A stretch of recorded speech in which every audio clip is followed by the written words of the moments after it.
გასულ კვირას 80 წლის მალხაზ ბარამიძე საქართველოს პრეზიდენტის განკარგულებით ღირსების ორდენით დაჯილდოვდა, რომელიც სხვა საჩუქრებთან ერთად აფხაზეთის ავტონომიური რესპუბლიკის უმაღლესი საბჭოს წარმომადგენლებმა გადასცეს. ეს ღვაწმოსილი ოჯახია მთლიანად. მისი მეუღლეც კალბატონი გურანდაც არქეოლოგია, როგორც ბატონი მალხაზი და არ არის ალბათ დატოვებული არც ერთი ადგილი აფხაზეთში, სადაც მათ არ უმუშავიათ და ის ბევრი ძეგლი რომელიც დღეს ამშვენებს საქართველოს ისტორიას, ზუსტად ამ ადამიანების მოპოვებულია და დამუშავებულია, როგორც იტყვიან.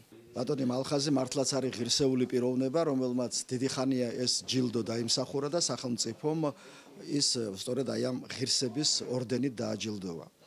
ბატონი მალხაზი გახლავთ საქართველოში ერთ-ერთი გამოჩენილი მეცნიერი, არქეოლოგი, რომლის მოღვაწეობის ძალიან დიდი ნაწილი არის აფხაზეთთან დაკავშირებული.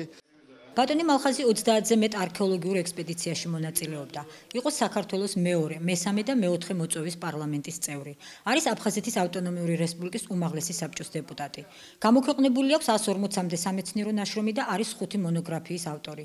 2009 წლიდან პროექტის აფხაზეთი ჩვენი სამშობლოს ავტორთა სამეცნიერო სათათბიროს წევრია. ეს მარტო ორდენი არ არის. ეს ჩემი ღირსება არის. მე დიდი მადლობელი ვარ. ყველასი ვის მონაწილეობა მიიღო ამ ორდენის განსაკუთრებით ჩემი მეგობრები, ჩემი კოლექტივი, უმაღლესი საბჭოს, ჩემი თავი მე ისე აფხაზეთში მგონია. მე თბილისში არ ვარ, მე ახლა აფხაზეთში ვარ.